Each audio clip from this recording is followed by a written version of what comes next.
beautiful, right? That's definitely not Boston. Here we go. Okay, so what do you think? Wow. This whole place is ours? I even got him to throw in a whole forest as a new backyard.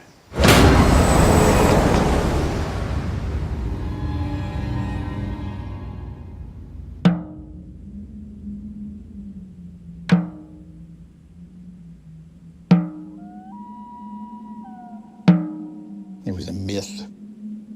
Kids used to dare each other to go into the woods at night. They knew the power of that place.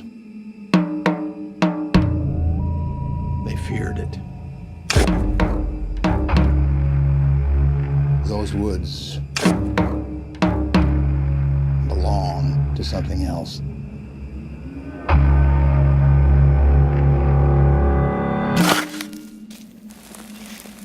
The ground is bad.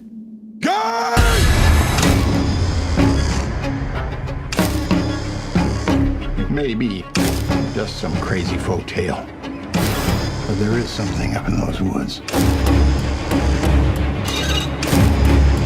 There's something that brings things back.